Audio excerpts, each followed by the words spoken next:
திரு விஜய் அவர்கள் தமிழ்நாட்டின் முதலமைச்சராக ஆகணுன்றதுக்காக தான் நீங்க இணையறீங்க. ஏன் வேற யாரும் மாற்றே உங்களுக்கு தெரியலையா தமிழ்நாட்டுல? உன்னத தலைவர் நிச்சயமா திரு விஜயா? ஆமா. திராவிடம் என்பது தமிழர்களுக்கு எதிராக இருக்கா இல்லையா? திராவிடம் என்கிற சொல்லாடல் தமிழர்களுக்கு எதிரானதல்ல. இன்னைக்கு திராவிடத்தை தூக்கி பிடிக்கிறது திமுக தான். யார் சொன்னா? திமுக தானே தூக்கி பிடிக்குது. திராவிடம்னா அது ஒரு அழகான சொல். அதை யார் தூக்கி பிடிக்கணும்ங்கிறேன். அப்ப ஆரியம் தான் கெட்ட வார்த்தையா? ஆமா. திராவிடத்தை இவங்க திருடிக்கிட்டாங்க. ஆமா. அப்ப அண்ணா திராவிட முன்னேற்ற கழகம்னு பேர் வச்சு திருடி வச்சாரா?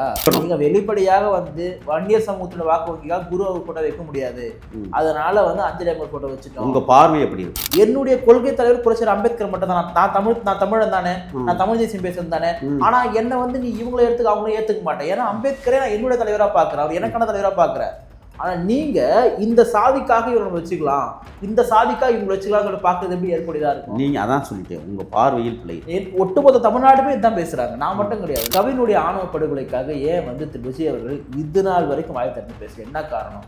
கவின் ஆணவ படுகொலை வழக்கை நடத்துவது தமிழகம். அப்படியா? ஆமா. என்ன வழக்கு நடத்திருக்கீங்க? நடந்து கொண்டிருக்கிற வழக்கே தமிழக வெற்றி கழகம். இது என்ன வழக்கு சொல்லுங்க, எனக்கு எடுத்துக்காட்டுங்க. கவினுடைய ஆணவ படுகொலை நடத்தியவர் யார் நடத்துனது? சொல்ற தைரியம் இருக்கா? 33 ஆணவ படுகொலை. நான் சொல்ற தைரியம் இருக்கா உங்களுக்கு சொல்றதுக்கு? நான் வெளிப்படையா சொல்றேன், எந்த சமூகம் சொல்ல முடியுமா உங்களால? நானும் சொல்லவா? சொல்லுங்க. எனக்கு என்னால சொல்ல முடியும். சொல்ல மாட்டீங்க. இல்ல சொல்ல மாட்டீங்க. நீங்க சேர்க்கிற கட்சி அப்படி இல்ல. நீங்க ஒரே நான் என்ன சொல்ற, கிருஷ்ணசாமியுடைய மகன் திரு ஷாம் கிருஷ்ணசாமி பேசுறாரு இல்லையா, அந்த மாதிரி அந்த மக்களுடைய குரலா உங்களால பேச முடியுமா? நீங்க ஒரு சாதி இது அதாவது கவினுக்காக பேசியவர்களை சாதிவாதிகள் என்று சொன்னால் இதை விட அயோக்கியத்தனமான பேச்சு எதுவும் கிடையாது. கவினுக்காக விஜய் அவர்கள் பேசல அப்படின்னு நான் சொன்னா எல்லாத்துக்கும் ஏன் பேசணும்னு கேக்குறீங்க? ஆமா, பிறப்போக்கும் எல்லா உயிருக்கும் எல்லாத்தையும் நாங்க ஒரே பார்வையில். அஜித்துக்கு ஏன் பேசுறீங்க? அஜித்துக்கு ஏன் பேச? அது அதிகார திமிர் எடுத்து படுகொலை. அப்ப இது என்ன படுகொலை? இது ஆணவ படுகொலை. யார் பண்ணது? அவனுக்கு இது அரசு கவின் அப்படியே கழுத்து இருங்க. இது அரசு செய்த படுகொலை. தமிழக வெற்றி கழகத்திற்கோ திரு விஜய் அவர்களுக்கோ ஆணவ படுகொலை எதிர்த்து பேச முடியாத சூழல் அவருக்கு என்ன தடுக்குது? ஜாதி ஓட்டுக்காக திரு விஜய் அவர்கள் பேசாம இருக்கிறாரா? சிரிக்காதீங்கண்ணே. நான் ஒண்ணு சொல்லவா? நீங்க சிரிக்கிறதுன்றது அந்த பாதிக்கப்பட்ட அந்த சமூகத்தையும் அந்த குடும்பத்தையும் என்னன்றதை நீங்க கொஞ்சம் யோசிச்சு பாருங்க. யார் பாதிக்கப்பட்டாலும் அவங்க பக்கம் நிக்க மாட்டீங்க. பாதிப்பு எங்க நடந்தாலும் குரல் கொடுப்பது எங்களுடைய கடமை. அதனாலதான் நான் கேட்டேன். பொறுத்துருங்க. கவினுக்காக பேசல. கவினுக்காக மட்டும் பேச முடியாது. பேச முடியாது. ஆமா, 33 பேருக்கும் பேசணும்.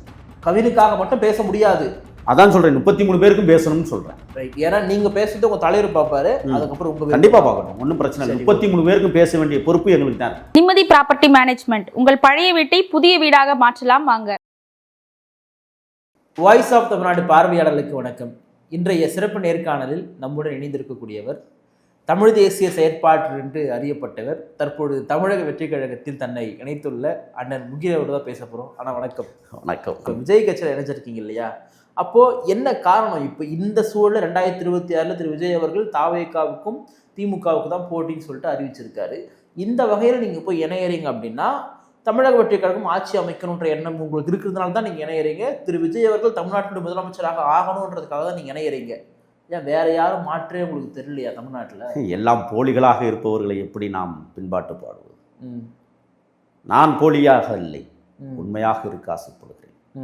உலகத்திற்கு ஒரு உன்னத தலைவன் உருவாகி இருக்கிறார் தமிழர்களுக்கு. உன்னத தலைவர் நிச்சயமா திரு விஜயா? ஆமா. இப்போ ஆரம்ப நாட்களில் நீங்கள் நாம் தமிழ் கட்சியெல்லாம் உறுப்பினராக இருந்தீங்க, அந்த சீமானுடைய வீட்டிலே நீங்கள் இருந்தீங்க அப்படின்னு தான் நாங்கள் கேள்விப்பட்டிருக்கோம். உறுப்பினராக இல்லை, எந்த கட்சியிலையும் இதுவரை நான் உறுப்பினர் கிடையாது. நான் மதிப்பிற்குரிய அண்ணன் சீமான் இல்லத்தில் என்னை அவர்கள் ஒரு வேலையாளாக வைத்திருந்தார். வேலையாளா? ஒரு அடிமட்ட பணியாளராக பணியாற்றி தமிழ் தேசியம் பேசுறீங்க. இப்போ நான் உங்களை அறிமுகப்படுத்தும் பொழுது நீங்கள் உங்களை தமிழ் தேசியவாதி தான் இன்ன வரைக்கும் இருக்குன்னு சொல்றீங்க.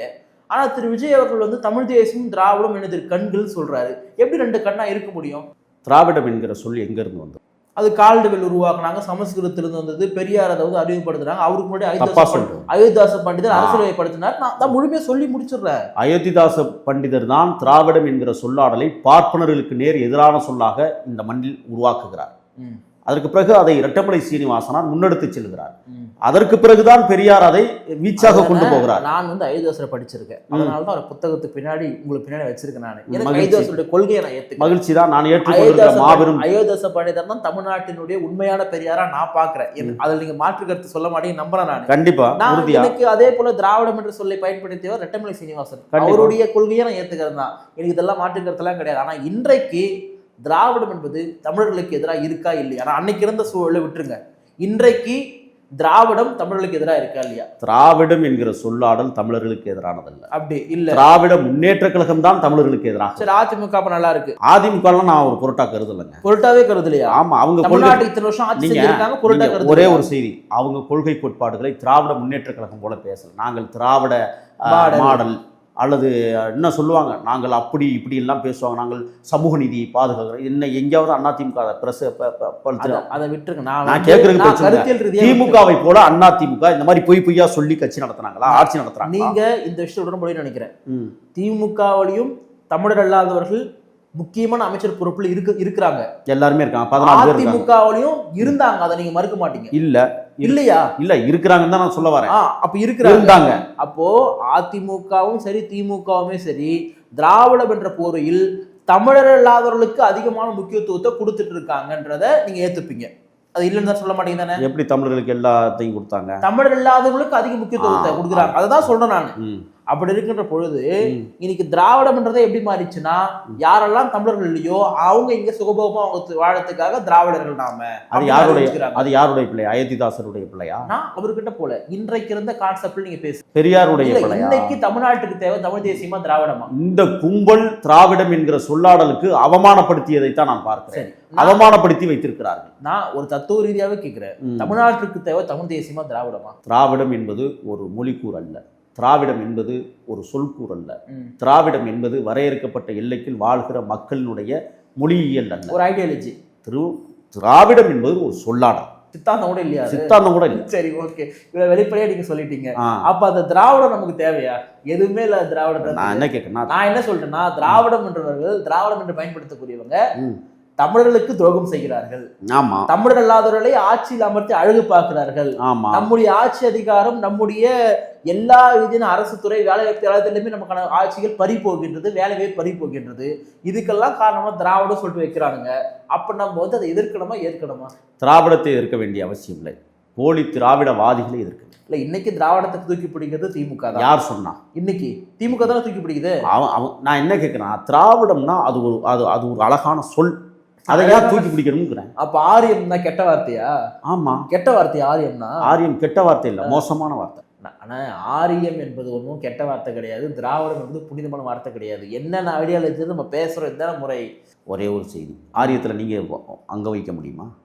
இல்ல, ஆனால் திராவிடத்தில் எல்லாருமே அங்க வைக்கலாம். எல்லாருமே வா. சரி, எச் ராஜா அவர்களே வந்து நானே ஒரு திராவிடர் தான், மோடியும் ஒரு திராவிடர் தான் சொன்னாரு.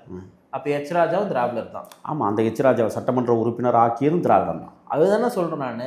இன்றைக்கு விஜய் அவர்கள் தமிழ் தேசியம் திராவிடம் எனது கண்கள் சொல்லிட்டு ஒரு கோட்பாடை முன்வைக்கிறாரு. இதை தான் வந்து திமுகவும் சொல்லுது. திமுக என்ன சொல்லுது? திராவிடம் வந்து வேற ஒன்றும் கிடையாது, தமிழ் தேசம் தான் திராவிடம்னு சொல்லுது. அப்போ திமுகவினுடைய 2.0 தானே தாவேக்கா இருக்கிறது என்பது தானே எல்லாருடைய விமர்சனமா இருக்கு.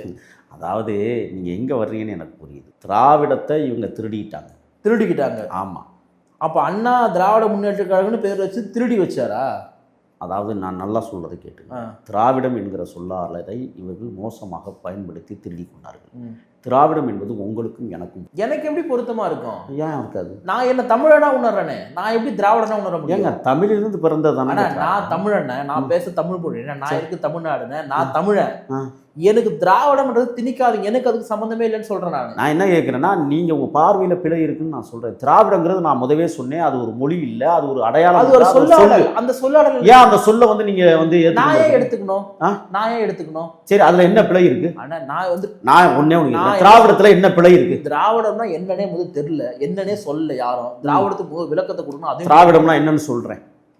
பார்ப்பனர்களை எதிர்க்கக்கூடிய எவராக இருந்தாலும் திராவிடம். புரட்சியாளர் அம்பேத்கர் தன் வாழ்நாள் முழுவதும் பார்ப்பனியம் என்ற சித்தாந்தத்தை எதிர்த்தாரு. அவர் தன்னை திராவிடர் அடையாளப்படுத்தல. அப்புறம் எப்படி என்ன அடையாளப்படுத்த சொல்லுங்க நீங்க? அவர் பௌத்தமா அடையாளப்படுத்திட்டாரு. அப்புறம் அவர் என்ன சொல்றாரு? ஆரிய சித்தாந்தத்தை எதிர்க்கக்கூடியதெல்லாம் பௌத்த சித்தாந்தம் தான், பௌத்தத்தை முன்வைக்கிறாரு. அப்போ அவ்வளோ ஆய்வறிக்கப்பட்ட புரட்சியாளர் அம்பேத்கருக்கு தெரியாத அறிவா இந்த திராவிட தூக்கி பிடிக்கணும் தெரிய போகுதுன்னு நான் கேட்கிறேன். நான் என்ன கேட்கறேன்னா, திராவிடத்தை தூக்கி பிடிக்கிறவர்களை கொண்டு அம்பேத்கரோட நீங்க கூடாது. ஆனா நான் நீங்க கேட்டதுக்கு சொல்றேன் என்னன்னா, நீங்க பார்ப்பனியத்துக்கு எதிரானது திராவிடன்னு சொல்றீங்க. ஆமா, நான் சொல்றேன் இந்தியா முழுவதும் பார்ப்பனியத்துக்கு எதிரானது பௌத்தம் நான் சொல்றேன். அதுல எப்படி நீங்க முரண்படுவீங்க? நான் பௌத்தத்தை எதிர்க்கலையே, நான் இதுதான் அதுக்கான எதிரானது. நான் உங்களை போல பௌத்தம் தான் சரி திராவிடம் சரியில்லைன்னு சொல்லலையே. நான் பௌத்தம் தான் திராவிடம், திராவிடம் தான் இல்லைன்னா. விஜய் அவர்களுடைய கட்சியில பெரியார் ஒரு கொள்கை தலைவரை வச்சிருக்காரு. ஆமா, புரட்சியாளர் அம்பேத்கர் ஒரு கொள்கை தலைவர் வச்சிருக்காரு. அந்த பெரியார் திராவிடத்தை தூக்கி பிடிக்கிறாரு. புரட்சியாளர் அம்பேத்கர் பார்ப்பனி சித்தாந்தத்துக்கு எதிராக பௌத்த சித்தாந்தத்தை முன்வைக்கிறாரு. இதுவே முரண்பாடா இருக்கு. சரி, நான் ஒண்ணு கேட்கவா? வேலுநாச்சியார் ஆயுதம் தரித்த போரை, ராமநாதபுரம் சில்லாவை எதிர்த்து ஆங்கிலேயர்களை ஓட விட்ட வீரமங்கை. அவர்கள் நடத்திய போர்க்களத்திற்கும் புரட்சியாளர் அம்பேத்கர் நடத்திய போர்க்களத்துக்கும் வித்தியாசம் இருக்கு. அதாவது நான் கேட்கறதுக்கு பதில் சொல்லுங்க. நீங்க சொல்றது ரைட். நான் என்ன கேட்கிறேன்னா, வேலுநாச்சியார் வாழ்ந்த காலம் ராஜாக்களுடைய காலம். நீங்களும் சரி நானும் சரி மன்னராட்சி முறை ஏத்துக்க மாட்டோம், நம்ம மக்களாட்சி விரும்பக்கூடிய நபர்கள். எனக்கு இதுலயே முரண்பாடு இருக்கு. ஒரு மன்னர் பரம்பரையை சார்ந்தவங்க கூட்டின்னு அடையாளமா வைக்கிறதே எனக்கு பெரிய முரண்பாடா இருக்கிறது.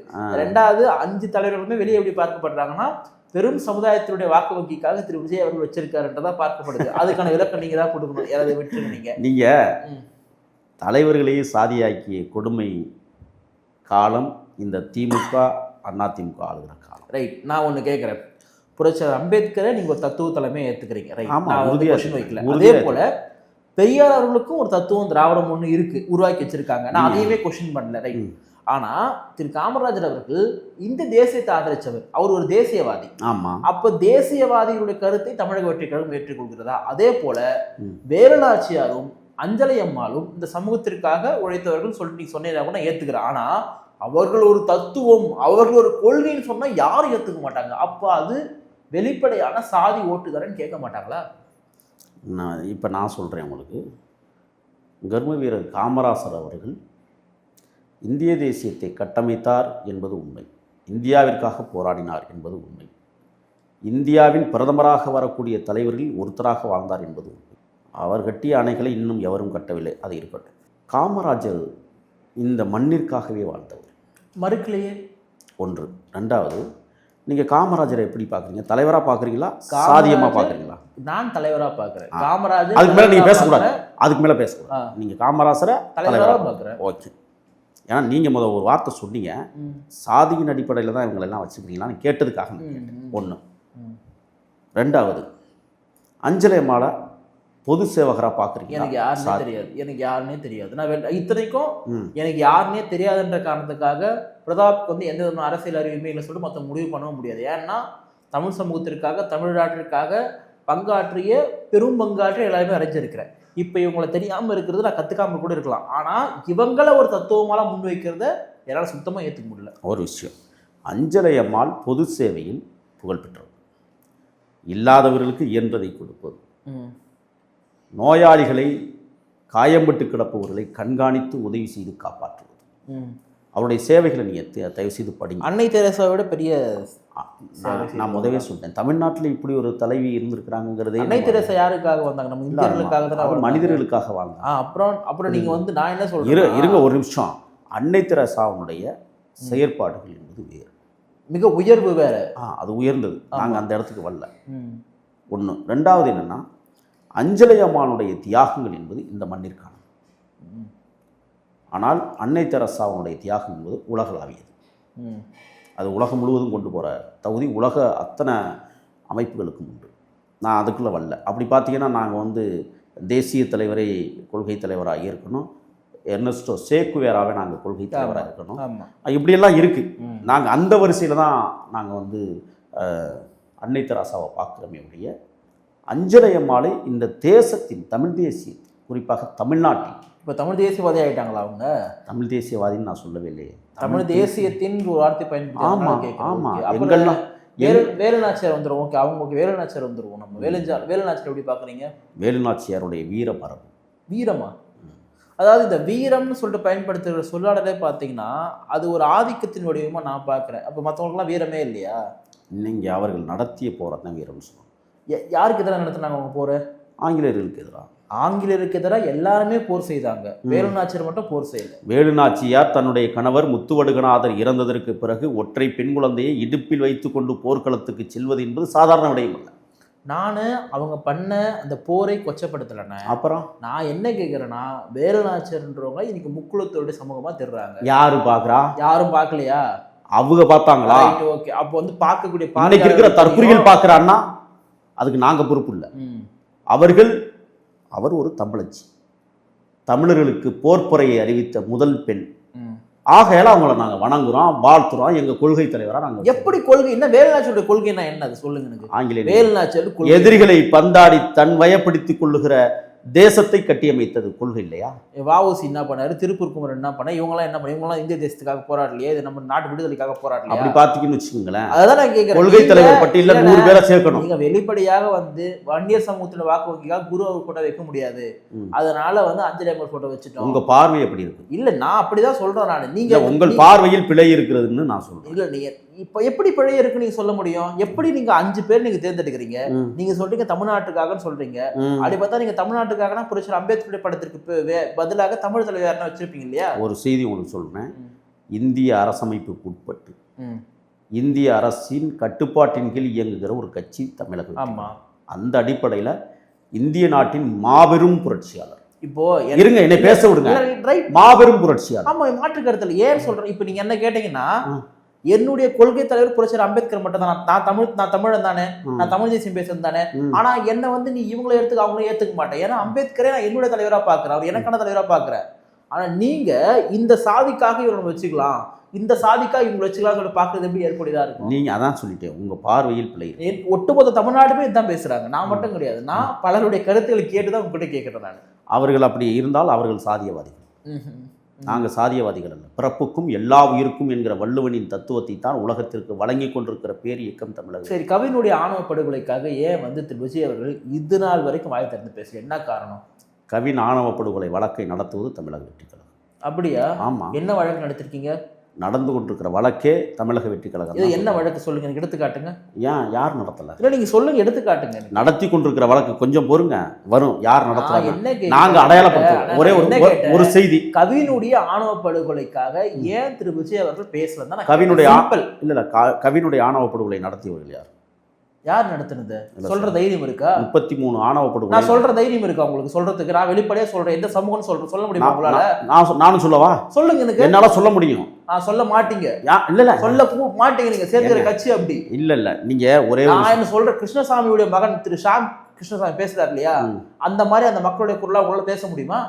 நீங்க ஒரு சாதி இது, அதாவது கவினுக்காக பேசியவர்களை சாதிவாதிகள் என்று சொன்னால் இதை விட அயோக்கியத்தனமான பேச்சு எதுவும் கிடையாது. நான் ஒன்று சொல்றேன், கவின் படுகொலைங்கிறது மன்னிக்க முடியாத குற்றம், அதை நாங்கள் ஏற்றுக்கிறோம். சமூக அநீதி.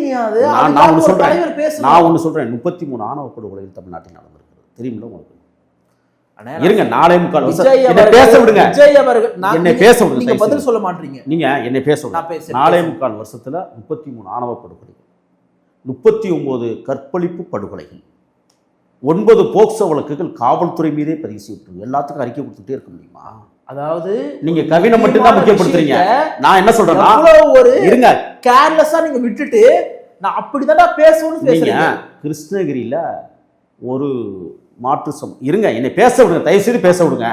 கிருஷ்ணகிரியில மாற்று சமுதாயத்தை சேர்ந்த ஒருவன் படுகொலை செய்யப்பட்டான். தன்னுடைய சொந்த தகப்பனார் இதை பேசி இருக்கணும்னு நீங்க சொல்லுவீங்கன்னு பார்த்தேன். ஆனா நீங்க என்ன சொல்றீங்கன்னா, விஜய்க்காக கவினுக்காக விஜய் அவர்கள் பேசல அப்படின்னு நான் சொன்னா எல்லாத்துக்கும் ஏன் பேசணும்னு கேக்குறீங்க? ஆமா, பிறப்புக்கும் எல்லா உயிருக்கும் எல்லாத்தையும் நாங்க ஒரே பார்வையில். அஜித்துக்கு ஏன் பேசுனீங்க? அஜித்துக்கு ஏன் பேசுனீங்க? அது அதிகார திமிர் எடுத்து படுகொலை. அப்ப இது என்ன படுகொலை? இது வந்து ஆணவ படுகொலை. இது அரசு இருங்க, இது அரசு செய்த படுகொலை, இது இண்டிவிஜுவல் படுகொலை. ஏதோ எப்படி பாக்குறீங்க? நீங்க சாதிய படுகொலை பத்தி பேசுறீங்கல்ல, கிருஷ்ணகிரியில வந்து ஒரு நாடார் வகுப்பை சேர்ந்தவன் தன்னுடைய தகப்பனை வெட்டி கொண்டான், தாயையும் மகனையும். அதை பத்தி இப்ப ஏன் பேசல நீங்க? நீங்க ஏன் அதை பத்தி பேசல? அப்ப நான் என்ன கேட்கிறேன்னா, தாழ்த்தப்படுத்தப்பட்டவர்கள் மட்டும் இந்த மாதிரி ஒரு சிக்கல்ல இருந்தா நீங்க பேசணும்னு நினைக்கிறீங்க. கிடையாது. மத்த ஆணவ படுகொலை நடந்தா அதை பத்தி பேசக்கூடாதுன்னு நினைக்கிறீங்களா? அப்புறம் இடைநிலை சாதிக்குள்ள கூட தான் ஆணவ படுகொலை பண்றாங்க, அதுவுமே தப்புன்னு தான் சொல்றாங்க. நாங்க- அதுவே பேசணும். நான் சொன்னேன். ஆனா என்னன்னா இருங்க. வெளிப்படையாக திரு விஜய் அவர்கள் ம். கவினுக்காக எல்லாரும் பேசும்போது நான் பேச மாட்டேன், இது நான் பேசலன்னு சொல்லிட்டு புறந்தள்ளுறத நியாயம் கற்பிக்கிறீங்கன்னா இது என்ன இது புரிஞ்சுது? நியாயம்னு நான் சொல்ல, மன்னிக்க முடியாத குற்றம்னு நான் சொல்லி. நான் விஜய் அவர்கள் ஏன் பேசணும் தான் கேட்டேன். விஜய் பேசுவாங்க அல்லது அவர் பேசலன்னா சம்பவம் பண்ணி முடிஞ்சு அதன் பிறகு ஒரு மாநாடு நடத்தி முடிச்சிட்டாங்க. அந்த அவருடைய வாயால ஆணவ படுகொலைக்கு எதிராக தனிச்சட்டம் ஏற்ற வேண்டும் சொல்லி தீர்மானோட வாசிக்கல, தீர்மானத்தை வந்து ஆன்லைன்ல விட்டீங்க. இருங்க, தனிச்சட்டம் கொண்டு வரணும்னு முதலில் குரல் கொடுத்தது யாரு? தமிழக வெற்றிக்கழகம். அதை ஒத்துக்கிறீங்களா? எங்கள்கிட்ட சட்டமன்ற உறுப்பினர்கள் இல்லை, எங்கள்கிட்ட நாடாளுமன்ற உறுப்பினர்கள் இல்லை, போய் அவைகளில் போய் பேச. பிசிகாலாம் பல வருஷமா போராட்டம் பண்ணிட்டு இருக்காங்க. சரி, நீங்க அதனால வந்து கூட்டணி கிரெடிபிலிட்டி எல்லாம் நீங்க எடுத்துக்காதீங்க. கூட்டணி விமர்சனம் வைங்க. நான் அத விசிகாக கூட்டணி கட்சிகள் வந்து நான் வக்காலத்து வாதத்தை கூட பேசல. ஆனா நீங்க ஆ ஒரு சாதிய பிரச்சனையை நான் அட்ரஸ் பண்ண மாட்டேன், ஒரு சாதிய ஆணவ படுகொலைக்கு எதிராக நான் பேச மாட்டேன்னு சொல்லல. என்ன மாதிரி பேசணும்னு யாரும் இல்ல. ஆணவ படுகொலை ஒரே ஒரு செய்தி பாதிக்கப்பட்டவங்க நான் பக்கம் நிக்க மாட்டேன். அதான் நான் சொல்றேன், கிருஷ்ணகிரி ஆணவ படுகொலையையும் கவின் ஆணவ படுகொலையும் நாங்க ஒரே மாதிரி தான் பார்க்கறோம். நீங்களே? ஆமா, ஒரே மாதிரி தான் பார்க்கணும். ஏன்னா எல்லாமே ஆணவ படுகொலை. நான் கவினுக்கு மட்டும் முக்கியத்துவம் கொடுங்க, கவினுக்கு முக்கியத்துவம் கொடுங்கன்னா சொல்ல நீங்க அதை மட்டும் குறிப்பிட்டு கேட்கல. கொலையை வந்து நான் வந்து ஒரே மாதிரி பாக்குறேன், நீங்க சாதி ஆணவ கொலையை நான் ஒரே மாதிரி பாக்குறேன்னா என்னன்னா உங்களுக்கு நல்லா தெரியும். இன்னைக்கு தமிழ்நாட்டுல சாதி ரீதியாக கொலை செய்யப்படுவதையும் முன்னிரோதமா கொலை செய்யப்படுவது ஒரே மாதிரி நீங்க பாக்குறீங்கன்னா எப்படி? அது சாதி ரீதியான படுகொலைகள் தான் தொற்று வியாதி போல தொத்திட்டே வருது. அவன் தான் திமிழ் எடுத்து போச்சு சாதி புத்தி போட்டு இந்த மாதிரி பண்ணிட்டு இருக்கானுங்க. சரி, அதையே நீங்க முன்னிரோத கொலை ஒரே மாதிரி பாக்குறா எப்படி? அது சரி, நான் ஒண்ணு கேட்கவா? நீங்க விஜய் நீங்க ஆட்சியாளர், நான் என்ன கேட்கிறேன்னா, இருங்க, நீ இவ்வளவு பேசுறீங்கல்ல, முதலமைச்சர் போனாரா? நான் கேட்கறதுக்கு நீங்க முதலமைச்சர் ஆண்டு கொண்டிருக்கிறது பேசிட்டு இருக்க ஆண்டு கொண்டிருக்கிறது யாரு? முதலமைச்சர் போறாரா? துணை முதலமைச்சர் போனாரா? முதலமைச்சருக்கு முடியல, துணை முதலமைச்சர் போனாரா? அதை பத்தி ஏன் பேச மாட்டேங்கிறீங்க? யார்கிட்ட கேட்கணும்? நான் போயிட்டு நான் கேட்கணும். நீங்க கேளுங்க. யாரு? போய் முதலமைச்சர்களை கேளுங்க. நீங்க அதை கேட்க கூடாது சொல்ற, உங்க கட்சி அதை கேட்க கூடாது சொல்றேன். ஏன் நீங்க போவே இல்ல, நீங்க கேட்கவே இல்ல? நான் ஒன்னே ஒன்று சொல்றேன், 33 ஆணவ படுகொலைக்குமே போகாத ஒரு முதலமைச்சரை நீங்க ஏத்துருக்கீங்க, அதை பத்தி பேச மாட்டீங்க. அதை யாரு? இருங்க என்ன பேசுங்க. அதை யாரு கேட்கணும்? 23 எத்தியார் குப்பை படுகொலை சாராயம் கொடுத்து போக மாட்டீங்க, பேச மாட்டீங்க. 68 பேர் வந்து கருணாபுரத்தில் சாராயம் குடிச்சு செத்தவங்களை பற்றி நீங்கள் வருத்தப்பட மாட்டீங்க, அதை பற்றி கேட்க மாட்டீங்க. ஆனால் கவினை மட்டும் தூக்கிக்கிட்டு நீங்கள் வரீங்க. ஏன் கேட்கக்கூடாது? ஏன் கவினுக்கு போல? திருப்பி கேட்பேன். விஜய் அவர்கள் பேசும் வரைக்கும் கேட்பேன். கேளுங்க. கவினுக்காக ஏன் போல? பதில் இல்ல, சொல்ல மாட்டீங்க, போக மாட்டேன்னு சொல்றீங்க. அப்படி பார்த்தா தினந்தோறும் அப்ப நான் என்ன எடுத்துக்கிறேன்னா, இந்த ஆட்சியில தினந்தோறும் ஆணவ படுகொலை நடக்குது. தினந்தோறும் இது வந்து அறிக்கை கொடுத்துட்டே இருக்க முடியும் மரணத்துக்கு மட்டுமே. இந்த ஆட்சியை போய் கேளுங்க. நீங்க கேட்கறது என்ன கேட்கறீங்களா? ஆட்சியாளர்களை கேளுங்கன்னு சொல்றேன். அதாவது அஜித்துடைய படுகொலைக்கு முன்னாடியே எத்தனையோ லாக்அப் டெத் நடந்திருக்கு. அன்னைக்கும் விஜய் அவர்கள் வந்து பெரிய நட்சத்திரம் தான். அவர் எழுதியிருந்தா பேசியிருந்தா வெளியே வந்திருக்கும். இன்னைக்கு கட்சி ஆரம்பிச்சதுக்கு பிறகாக நீங்க ஒவ்வொன்றா அட்ரஸ் பண்றீங்க. ஆனா தமிழக வெற்றி கழகத்திற்கோ திரு விஜய் அவர்களுக்கோ ஆணவ படுகொலை எதிர்த்து பேச முடியாத சூழல் அவருக்கு என்ன தடுக்குது? ஜாதி ஓட்டுக்காக திரு விஜய் அவர்கள் வந்து பேசாம இருக்கிறாரா? சிரிக்காதீங்கண்ணே. நான் ஒண்ணு சொல்லவா? நீங்க சிரிக்கிறதுன்றது அந்த பாதிக்கப்பட்ட அந்த சமூகத்தையும் அந்த குடும்பத்தையும் என்னன்றதை நீங்க கொஞ்சம் யோசிச்சு பாருங்க. நீங்க அப்படி பார்த்தா எல்லா சமூகமும் ஆணவ கொலையில பாதிக்கப்பட்டு, அதாவது அதிகமா நான் ஒண்ணு சொல்றேன், அதிகமா மட்டும்தான் அதிகமா வந்து பாதிக்கப்பட்டிருக்காங்க. அதைத்தான் சொல்ல வரேன். அதிகமா தாழ்த்தப்படுத்தப்பட்டவர்கள் பாதிப்படைய உங்களுக்கு வந்து ஓட்டு ஓணும். அப்படி இல்ல, அவனை வந்து ஒருத்த சாதி ரீதியா கொலை பண்ணா நீங்க பேச மாட்டீங்க. அப்ப அஜித்குமாருக்காக மேல போட்டோ வச்சிருக்கீங்க. அஜித்குமாருக்கு போயிருக்கிறார் தலைவர், அதுக்காக அஜித்குமார் சமூகம் ஃபுல்லா எங்களுக்கு ஓட்டு போட்டுருமா? அஜித்குமார் வந்து சமூக ரீதியா பார்க்கல. அனிதாவுடைய மரணத்துக்கு கட்சி ஆரம்பிக்கிறதுக்கு முன்னாடியே போனாரு, அதுக்காக அனிதா சமூகம் எல்லாருமே ஓட்டு போட்டுருவாங்கன்னு நாங்க நம்ப முடியுமா? நீங்க நியாயம் கற்பிக்கணும் பாத்தீங்க. என்ன நியாயம் கற்பிக்கிறோம்? ஆமா நாங்க போகவும் மாட்டோம். நான் ஒண்ணு சொல்றேன், கவின் ஆணவ படுகொலை எனக்கு என்னன்னா, இது வந்து தமிழக வெற்றி கழகத்துல வேற யாரும் ஒரு நபர் சேர்ந்து நான் கேட்டுட்டு இருக்க மாட்டேன். ஏன்னு கேட்டா, முகில் அவர்களுக்கு சாதிக்கு எதிரான ஒரு பார்வை இருக்கு, சமூகத்தின் மீது ஒரு பார்வை இருக்கு. இந்த பார்வைலாம் இருக்கக்கூடிய முகில் அவர்கள் தான் இன்னைக்கு திரு விஜய் ஆதரிக்கிறீங்க. அந்த திரு விஜய் அவர்கள் ஆணவ படுகொலைக்கு எதிராக ஏன் பேச மாட்டாருன்னு நான் கேட்டா, பேசல, பேசவும் மாட்டாரு, ஏன் பேசணும்னு கேக்குறீங்க. நான் என்ன பதில் சொல்றேன்? நான் சொல்றேன், நாங்க எல்லாத்தையும் சமம், அதான் பிறப்புக்கும் எல்லா ஊருக்கும் சொல்றேன், எல்லாத்தையும் பார்த்துக்கிட்டே இருக்கிறோம். தப்பு. என்ன பிறப்போக்கும் எல்லா உயிருக்குன்றது சமமா மட்டும் பாக்குறது கிடையாது. அப்புறம் யார் பக்கம் நீதியோ, யார் பாதிக்கப்படுறாங்க நிக்கிறது. நீங்க ஒரே ஒரு செய்தி, நீதிமன்றம்ன்றது பாத்தீங்கன்னா எல்லாருக்கும் பொதுவானது கிடையாது. நீதி யார் பக்கமோ அவங்க தான் நீதி கொடுக்கும். அநீதியானவர்களையும் தண்டனைக்குள்ள உள்ளாக்கும். அதான் நீதிமன்றம். அப்படி இருக்கிற பொழுது அப்படியா வேற என்னது? அப்படியா நீதிமன்றம்னா என்ன? திருப்பரங்குன்றத்துல சரியா அந்த நீதிபதி சரியா பண்ணிட்டாருல்ல. ஆனா நீங்க திருப்பரங்குன்றம் இருங்க, நான் கேட்கிறோம், நாங்க பேசுறோம். ஸ்ரீமதி மரணத்துக்கு அப்படியே நீதி அரசு எல்லாம் சரியா பண்ணிட்டாங்கல்ல. இது வந்து மழுப்புற இல்ல, மழுப்புற பேச்சு இல்ல, நான் வரலாறு சொல்றேன். நீங்க நான் என்ன கேட்கறேன்னா, நீங்க இப்போ நடுநிலைன்னு ஒண்ணு கிடையாதுண்ணே. நாங்க எல்லாரும் சமமா பாக்கணும்னு சொன்னா நீங்க பொய்மையை பார்க்க நிக்கிறீங்கன்னு அர்த்தம். நடுநிலைன்னு ஒண்ணு இருக்கா? சொல்லுங்க, நடுநிலைன்னு ஒண்ணு இருக்கா? நடுநிலைங்கிறது இருக்கிறதுனாலதான் நடுநிலைன்னு ஒரு வார்த்தை இருக்கு. நடுநிலை, ஆமா இருக்கு. சரி, ஓகே. யார் பாதிக்கப்பட்டாலும் அவங்க பக்கம் நிக்க மாட்டீங்க. பாதிப்பு எங்க நடந்தாலும் குரல் கொடுப்பது எங்களுடைய கடமை. அதனாலதான் நான் கேட்டேன். பொறுத்துருங்க. கவினுக்காக பேசுற, கவினுக்காக மட்டும் பேச முடியாது. 33 பேர். ஆமா, 33 பேருக்கும் பேசணும். கவினுக்காக மட்டும் பேச முடியாது. அதான் சொல்றேன், 33 பேருக்கும் பேசணும்னு சொல்றேன். ஏன்னா நீங்க பேசுறது உங்க தலைவர் பாப்பாரு, அதுக்கப்புறம் உங்க கண்டிப்பா பார்க்கட்டும், ஒன்றும் பிரச்சனை இல்லை. 33 பேருக்கும் பேச வேண்டிய பொறுப்பு எங்களுக்கு தான் இருக்கு. நான் திருப்ப வந்து தெளிவுபடுத்தி விரும்புறேன். திரு விஜய் அவர்களை எதிர்க்கணும், அந்த கட்சி எதிர்க்கணுன்றது யாரோட நோக்கமும் கிடையாது. மாற்றம்னு சொல்லிட்டு வரீங்க நீங்க. அதே திமுக அதிமுக பண்ணக்கூடிய திராவிட அரசியல, சாதியவாதிகளுக்கு ஆதரவான அரசியலை ஏன் முன்வைக்கிறீங்கன்னு தான் நான் கேள்வி கேட்டேன். நீங்க என்ன சொன்னீங்க? இது புதுசா இருக்கு. இந்த எப்படி புதுசா இருக்கு? சாதியவாதிகளுக்கு எங்க ஆதரவா? நான் ஒண்ணு சொல்றேன், கவினுக்காக அண்ணன் திருமா பேசினாரு, அண்ணன் சீமான் பேசினாரு, இன்னும் பல அமைப்பு அவங்களுக்கு ஒரு அரசியல் தேவைப்படுது. பேசி என்ன அரசியல்? அவங்கதான் இப்ப வந்து அந்த ஜாதி அந்த ஜாதிக்குள்ள நம்ம கட்சி பூரணும், அந்த ஜாதி ஓட்டு நம்மளுக்கு வாங்கணும். எங்களுக்கு வேணாவா? மக்கள் யார் நல்லவங்க? என்ன பாக்குறீங்கன்னா, திரு விஜய் என்கிட்ட ஒரு நட்சத்திரம் வந்தாலே போதும், பழைய சமூக மக்கள் பலர் சமூக மக்கள் ஓட்டு போட்டுருவாங்க, மத்தவனுக்கா நம்ம பேசிக்கலாம்னு பேசுறீங்களா? நீங்க உங்க கற்பனை, கற்பனை, உங்களுடைய கற்பனை. அது கற்பனைன்னு சொல்றீங்க. பிரதாப் என்கிற தனிநபருடைய கற்பனை. பிரதாப் என்கிற தனிநபருடைய கொள்கை. எப்படி கொள்கையா? அப்புறம் நீங்க கவினுக்காக மட்டும் பேசுன்னு சொன்னா அது எப்படி? 33 பேருக்கும் பேசலையே ஏன்னு கேட்டா ஒரு சரியான கேள்வி. நான் என்ன சொல்றேன்னா, கவினுக்காகவே நீங்க பேசல. நீங்க நான் என்ன அப்படி பார்த்தா இளவரசனுக்காக ஏன் பேசல, கோகுல்ராஜுக்காக ஏன் பேசல, நந்தி சுவாதிக்காக ஏன் பேசல சொல்லிட்டு லிஸ்ட் என்கிட்ட இருக்குது. நான் அதெல்லாம் கேட்கல. கட்சி ஆரம்பிச்சிட்டீங்க, பிறப்போக்கம் எல்லா உயிருக்குன்ட்டீங்க, நான் தான் திமுக மாற்றுன்ட்டீங்க, அம்பேத்கர் தூக்கி கொள்கை தொடர வச்சுட்டீங்க, இதெல்லாம் பண்ணீங்களா, ஏங்க கவினுக்கு பேசலன்னு கேட்கறேன். நான் சொல்றேன், 33 பேருக்கும் பேச வேண்டிய பொறுப்பும் கடமையும் எங்க கட்சி. சரி, எப்போ பேசுவீங்க? பேசுவோம். எப்போ? வரட்டும், காலம் வருகிற போது அதுக்கான தீர்வை பேசுவீங்களா? நாங்க இந்த மாதிரி படுகொலைகளை பத்தி பேச வேண்டியது, படுகொலை நடக்கவே கூடாது என்று உருவாக்குவோம். அது என்ன உருவாக்கி இருக்கீங்க? காலம் இருக்குல்ல. இப்ப நாங்க ஆட்சியில் இல்ல, அதிகாரத்துல கிடையாது. கரெக்ட், நீங்க சொல்றது ரைட். ஆனா ஆட்சிக்கு வந்தாதான் சில விஷயங்களை பண்ண முடியல. ஆமா, அதிகாரம் இருந்தா தானே எல்லாத்தையும் பண்ணலாம். எதை? எஜுகேட், கற்பிக்கிறது. சொல்றாருல, அப்படி சாதியத்திற்கு எதிராக நீங்க கற்பிச்சது என்ன? நாங்க சொல்லுங்க, நான் கேட்டுக்கிறேன். நான் பேசவே மாட்டேன். அப்படியா? இப்ப நீங்க என்ன சாதியத்துக்கு எதிராக கற்பிச்சிருக்கீங்க? நானா பிரதாப்பா, தனிப்பட்ட பிரதாப் வந்து வாய்ஸ் ஆஃப் தமிழ் ஊடகத்தின் மூலமாக தினந்தோறும் சாதியத்துக்கு எதிராக பேசுறேன், புடிச்ச அம்பேத்கர் கருத்துல கொண்டு போய் சேர்க்கிறேன். எனக்கு என்ன வாய்ப்பு கிடையாது அதை பயன்படுத்திடுறேன். சாதிக்கு எதிராக பேசுறீங்க அப்படித்தானே? நாங்க சமத்துவத்திற்கு ஆதரவா பேசுவோம். சாதிக்கு எதிராக பேச மாட்டீங்க? பேச மாட்டோம். இதெல்லாம் பேச மாட்டீங்க. சமத்துவம் வேணும்னு தான் பேசுவோம். அதான் பிறப்பு. எப்படி உண்டாகாது? இது எப்படி உண்டாக சமத்துவம்? ஈழத்துல என் தலைவன் உருவாக்கியதை போல வரும்னு நினைக்கிறீங்க? கண்டிப்பா. ஆனா உங்க கட்சி சார்ந்த பல நிர்வாகிகளே பாத்தீங்கன்னா பட்டியல் சமூக மக்களுக்கு உரிய அங்கீகாரம் கொடுக்க மாட்டாங்கன்னு சொல்லிட்டு அங்கங்க மாவட்ட செயலாளர்கள் எதிர்த்து பல போராட்டங்கள் போஸ்டர் பண்ணதை நானுமே பார்த்தேன். சரி, நான் அடுத்த கேள்வியில் அக்கறை போயிடுறேன். நானு இல்ல இந்த கேள்வியை வைங்க, நானும் அதுக்கு பதில் சொல்லணும். சரி, சொல்லுங்க. எப்படி சொன்னீங்க? உங்க கட்சியை சார்ந்த நிர்வாகிகளே இந்த தமிழக வெற்றி கழகத்துக்குள்ள சாதி சார்ந்துதான் அணுகுறாங்க, நீ என்ன சாதி, அப்படி ஒரு செய்தியை நீங்க பட்டியல தாருங்க, தலைவர்கிட்ட ஒப்படை. நீங்க பாக்கலையா? நான் வாட்ஸ்அப்ல நான் ரெண்டு நாள் தான் ஆகுது நான் சேர்ந்து. சரி, அதுக்கு முன்னாடி நீங்க பார்க்கல? அதுக்கு முன்னாடி இந்த மாதிரி ஒரு செய்தி இருக்குன்னு சொல்லுங்க, உடனடியாக நடவடிக்கை எடுப்பார்கள். சரி, உடனே எடுப்பாங்க.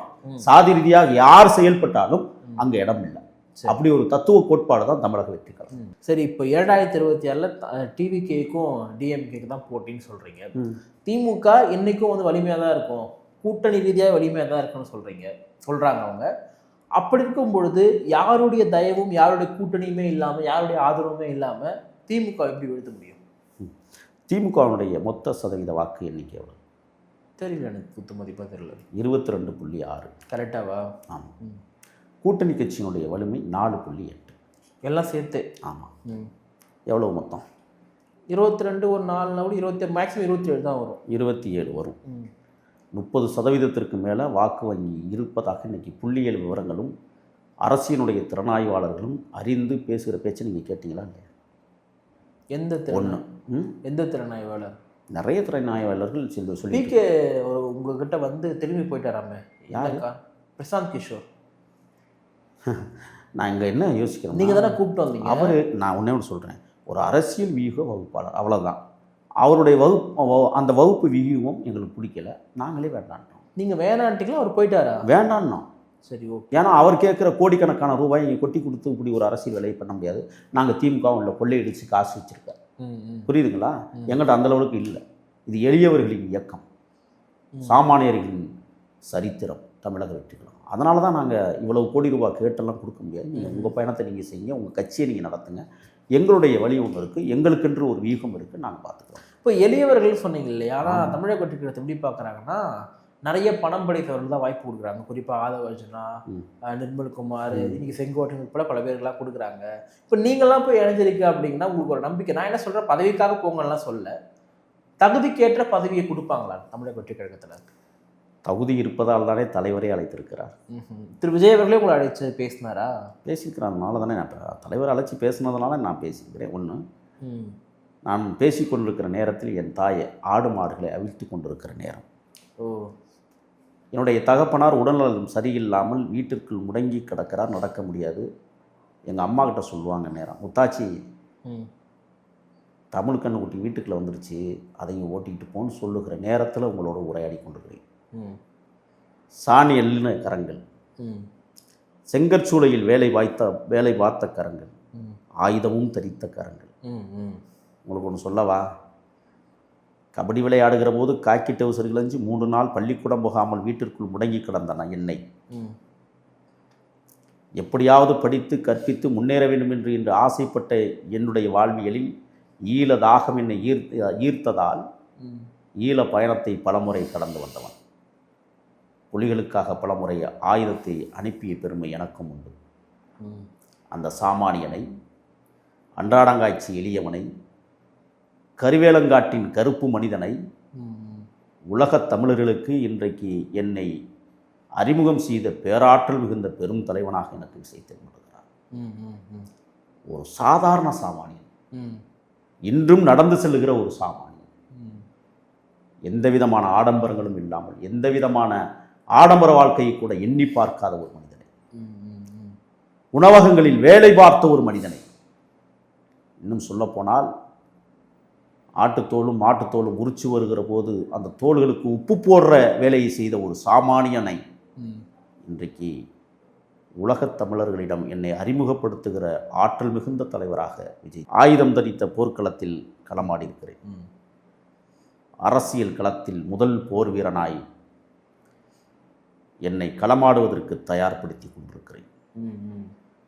துரோகிகளையும் எதிர்களையும் வீழ்த்துவதை விட இந்த தேசத்தை நாசப்படுத்துகிற கும்பல்களை விரட்டுவதற்கும் பிறப்புக்கும் எல்லா உயிருக்கும் என்கிற வள்ளுவனின் தத்துவத்தை முழுசாக ஏற்றுக்கொண்டு இந்த தேசம் சமமாக பாவிக்கப்படுகிற வரை முதல் கள போர் வீரனாக எங்கள் தலைவர் விஜய் இடுகிற கட்டளைக்கு கட்டுப்பட்டு நிச்சயமாக களத்தில் முன்னணி வீரனாக நிற்பேன்.